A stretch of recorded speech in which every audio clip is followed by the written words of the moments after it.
Hello friends, या व्हिडिओमध्ये आपण काय बघणार आहोत की आपल्याला समजा एखादी स्क्रीन जे आपल्या मोबाईलवरती जे स्क्रीन आहे ते कशा पद्धतीने लॉन्च होते आणि लॉन्च झाल्यानंतर आतमध्ये प्रोग्राम कशा पद्धतीनं काम करते ते आपल्याला बघायचं आहे. तर हे तुमच्यासमोर एक फ्लो चार्ट दिसत आहे. ठीक आहे. ह्या फ्लो चार्टमध्ये काहीतरी पहिल्या शेपमध्ये ओव्हल शेप आहे. जो स्टार्ट फ्लो चार्ट जेव्हा स्टार्ट होतो तेव्हा ॲक्टिव्हिटी लॉन्च हे काहीतरी असं दिलेलं आहे. ऑन क्रिएट दिलं आहे, ऑन स्टार्ट दिलं आहे, ऑन रिझ्यूम दिलेलं आहे. ठीक आहे. अशा पद्धतीने काहीतरी इथं दिलेलं आहे समजा. तर ह्याचं मीनिंग काय आहे आपण समजून घेऊ या व्हिडिओमध्ये.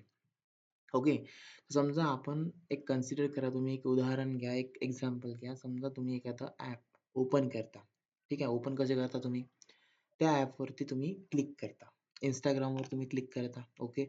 Instagramवर तुम्ही जेव्हा क्लिक करता, क्लिक केल्यानंतर काहीतरी व्हाईट स्क्रीन तुमच्यासमोर दिसते. नंतर हळू-हळू काय होते, तुमच्यासमोर Instagram ओपन होते. ठीक आहे. तर आपण तेच समजू ॲक्टिव्हिटी एक ॲक्टिव्हिटी म्हणजे मी काहीतरी म्हटलं होतं मागच्या लेक्चरमध्ये किंवा मागच्या व्हिडिओमध्ये मी तुम्हाला सांगितलं होतं, की ॲक्टिव्हिटी म्हणजेच काय असते? स्क्रीन असते. ठीक आहे. मग आता ही इथं ॲक्टिव्हिटी लॉन्च म्हणजे काय होते? स्क्रीन लॉन्च होत आहे. स्क्रीन आपल्यासमोर दिसत आहे. आपल्यासमोर येत आहे. कशामुळे येत आहे? जेव्हा आपण त्या ॲपवरती क्लिक करतो, तेव्हा आपल्यासमोर एखादी स्क्रीन शो होत असते. ठीक आहे. मग आता मी हे म्हटलं होतं मागच्या लेक्चरमध्ये मी सांगितलं होतं, की ॲक्टिव्हिटी मेन डॉट जावाच्या फाईलमध्ये ऑन क्रिएट फंक्शन्स आपल्याला दिसते. ओके. असं मी म्हटलं होतं. मग आता इथं या फ्लो चार्टनुसार आपण काय समजून घेऊया हे आपण एकदा बघू आपण समोर. ठीक आहे. मग आता एक ॲप कन्सिडर केला आपण कोणता Instagram करा, WhatsApp करा, कोणते तुमच्या मनाला तुम्हाला जे आवडेल ॲप ते ॲप कन्सिडर करा. ठीक आहे. त्या ॲपवरती तुम्ही काय केलं? क्लिक केलं. क्लिक केल्यानंतर काय झालं? ॲक्टिव्हिटी झाली लॉन्च. स्क्रीन शो व्हायला सुरुवात झाली, ॲक्टिव्हिटी झाली लॉन्च. जसं तुम्ही क्लिक केलं तशा पद्धतीने. ते क्लिक केल्याबरोबर कोणतं फंक्शन पहिले कॉल होत असते? ऑन क्रिएट फंक्शन हे कॉल होत असते. लक्ष द्या बरोबर. ठीक आहे. ऑन क्रिएट फंक्शन कॉल होत असते जेव्हा तुम्ही त्या बटनवर क्लिक करता तेव्हा. ठीक आहे. मग जेव्हा हळू मग आता function on create function call झालं त्याच्यानंतर लगेच ऑन स्टार्ट फंक्शन हे कॉल होत असते. ठीक आहे. म्हणजे थोडंफार एक लोगो वगैरे दिसते तेव्हा ऑन स्टार्ट फंक्शन काम करत असते आणि जेव्हा पूर्ण Instagramचं किंवा WhatsAppचं पूर्ण स्ट्रक्चर तुमच्या समोर येते, जेव्हा तुम्ही त्या ॲपसोबत एक चांगलं कम्युनिकेशन करू शकता. ठीक कम्युनिकेशन म्हणजे एक चांगलं त्याला इंटरॅक्ट करू शकता. इंटरॅक्शन होऊ शकते तुमचं, लाईक टच होऊ शकते तुमचं त्या ॲपवरती. तुम्ही Instagramवरती स्क्रोल करता, WhatsAppवरती तुम्ही स्क्रोल करता, त्याच्यासोबत इंटरॅक्ट करता, त्याच्यासोबत कम्युनिकेट करता. मी समजत आहे का मी काय म्हणत आहे तुम्हाला? ठीक आहे. कम्युनिकेशन करणं म्हणजे बोलत नाही आपण त्याच्यासोबत. आपण त्याच्यासोबत आपल्या भाषेत बोलत नाही. "काय Instagram कसा आहे तू?" असं आपण बोलत नाहीये. पण आपण त्याच्यावरती टच करू शकतो. आपण त्याला स्क्रोल करू शकतो. ते जेव्हा करतो तेव्हा कोणतं फंक्शन कॉल होत असते? ऑन रिझ्यूम फंक्शन हे कॉल होत असते. ठीक आहे. त्याच्यानंतर ॲक्टिव्हिटी कशी आहे? रनिंग आहे. म्हणजे तुम्ही तुमच्या Instagram यूज करून राहिले. तुम्ही तुमचे जे रील्स जे आहे ते स्क्रोल करत आहे. मग काय होतं इथं दिलेलं आहे another activity comes into the foreground. पहिली गोष्ट फोरग्राऊंड म्हणजे काय असते? तुमची फ्रंट स्क्रीन. ठीक आहे. त्याला आपण फोरग्राऊंड असं म्हणतो. इथं काय म्हणते अनदर ॲक्टिव्हिटी. जे दुसरी कोणतीतरी ॲक्टिव्हिटी तुमच्या ह्या पहिल्या ॲक्टिव्हिटीच्या मधात येऊन राहिली. म्हणजे तुम्ही काय करता? तुम्ही पहिले Instagram यूज करून राहिले. रील स्क्रोल करून राहिले. ठीक आहे. रील स्क्रोल करता तुम्हाला समजा इनकमिंग एक कॉल आला. काय आला? इनकमिंग कॉल आला. म्हणजे दुसरी ॲक्टिव्हिटी तुमच्या पहिल्या ॲक्टिव्हिटीच्या मधात आली. ओके. ते जसा तुम्हाला कॉल आला, तुमचं Instagram बंद होऊन जाईल कारण तुमच्यासमोर स्क्रीन कोणती शो होणार आहे? इनकमिंग कॉलची स्क्रीन शो होणार आहे. ओके ना?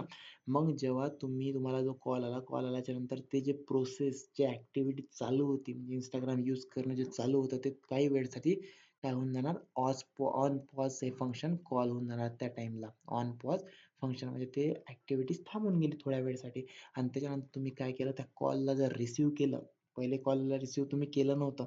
नंतर तुम्ही कॉलला काय केलं? रिसीव्ह केलं. ठीक आहे. रिसीव्ह केल्याच्या नंतर ऑन स्टॉप फंक्शन त्या ॲक्टिव्हिटीचं कॉल होणार. कोणत्या ॲक्टिव्हिटीचं ऑन स्टॉप फंक्शन कॉल होणार? जी ॲक्टिव्हिटी आधी चालू होती Instagramची त्या ॲक्टिव्हिटीचं ऑन स्टॉप फंक्शन हे कॉल होणार. त्याच्यानंतर तुमचा कॉल तुम्ही बोलले, तुमचा कॉल तुम्ही ठेवून दिला. ठीक आहे. कट केला आणि ठेवून दिला. त्याच्यानंतर पुन्हा तुम्हाला जर Instagram यूज करायचं आहे, तर काय होणार? पुन्हा ऑन रिस्टार्ट ॲरोकडे बरोबर लक्ष द्या. ऑन रिस्टार्ट हे फंक्शन कॉल होणार. ऑन रिस्टार्ट झाल्यानंतर ऑन स्टार्ट फंक्शन हे कॉल होणार. ऑन स्टार्ट झाल्यानंतर ऑन रिझ्यूम हे फंक्शन कॉल होणार आणि तुम्ही पुन्हा तुमचं Instagram चांगल्या पद्धतीनं स्क्रोल करू शकणार, वापरू शकणार. त्याच्यानंतर ॲक्टिव्हिटी रनिंग आहे. ॲक्टिव्हिटी रनिंग चालू आहे. आता तुम्हाला काय वाटलं? तुम्हाला वाटलं की आता समजा खूप वेळपर्यंत आपण Instagram यूज केलं, अभ्यास वगैरे काही केला नाही, 2-3 घंटे नुसतं Instagram यूज केलं, तर आता आपल्याला वाटलं की आपण बॅकची बटन दाबू आणि Instagramमधून बाहेर निघावं, कारण डोकं दुखून राहिलं माझं, असं आपल्याला वाटते. है ना? तर मग आपण Instagramच्या बाहेर निघतो आणि बॅक बटन आपण प्रेस करतो. जेव्हा आपण बॅक बटन प्रेस करतो त्या ॲपची, तेव्हा ऑन डिस्ट्रॉय फंक्शन हे फंक्शन कॉल होत असते आणि आपण ॲक्टिव्हिटीच्या बाहेर निघतो, म्हणून ॲक्टिव्हिटी शटडाउन होऊन जाते. ठीक आहे. ॲक्टिव्हिटी म्हणजेच काय असते? स्क्रीन असते. लक्षात ठेवायचं.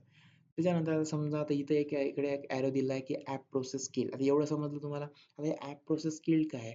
जेव्हा हे समजा आपली रॅम जर खूप कमी असेल, आपल्या मोबाईलची रॅम जर खूप कमी आहे, ठीक आहे. आपण ऑलरेडी 3-4 प्रोसेसेस आपल्या मोबाईलमध्ये ओपन करून ठेवलेल्या आहे आणि अजून 5वी प्रोसेस आपण ओपन करत आहोत. ठीक आहे. आणि त्या प्रोसेसला, त्या ॲपला, त्या प्रोग्रामला जागा भरपूर लागते रॅमवरती. तेवढी जागा आपल्या रॅमवरती नाही आहे. तर आपण काय करतो, त्याला जेव्हा क्लिक करतो, ऑलरेडी 4-5 तुम्ही इमॅजिन करा, ठीक आहे.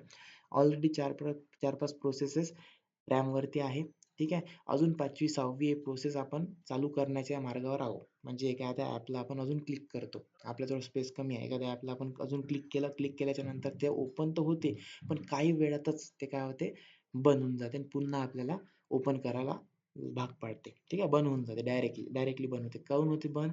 कारण त्या रॅमवरती तेवढी स्पेसच नाहीये, जेवढा स्पेस लागत होती त्याला रन होण्यासाठी रॅमवरती. आणि कोणताही प्रोग्राम हा रॅमवरती रन होत असतो. सेकंडरी मेमरीमध्ये रन होत नसतो. प्रायमरी मेमरीमध्ये रन होत असतो. बरोबर ना? म्हणून त्याची प्रोसेस काय झाली? किल झाली. म्हणून इथं काय दिलंय? ॲप प्रोसेस किल. आणि म्हणून इथं डायरेक्ट ऑन क्रिएटवर आपण जातो. ऑन क्रिएट म्हणजे क्लिक बटनवर आपण जातो. पुन्हा क्लिक करा आणि पुन्हा त्या ॲपला चालू करा. अशा पद्धतीची ही वाली फ्लो डायग्राम, फ्लो चार्ट आपल्याकडे दिलेली आहे. कशाची आहे हे फ्लो चार्ट? कशाचा आहे फ्लो चार्ट? ॲक्टिव्हिटीचा. ॲक्टिव्हिटी म्हणजेच काय असते? स्क्रीन असते. ठीक आहे. म्हणजे स्क्रीन जे ॲपची जी स्क्रीन आहे ती कशा पद्धतीनं वर्क करते, कशा पद्धतीने त्यामध्ये फंक्शनिंग चालत असते किंवा फंक्शन कोणते कोणत्या वेळेला कोणते फंक्शन कॉल होत असते, या फ्लो चार्टमध्ये आपण आत्ताच शिकलो. ठीक आहे. हा फ्लो चार्ट लक्षात ठेवायचा मित्रांनो. ओके ना. मग आता ॲक्चुअल काय काय होते ते आपण Android स्टुडिओमध्ये बघू. ठीक आहे.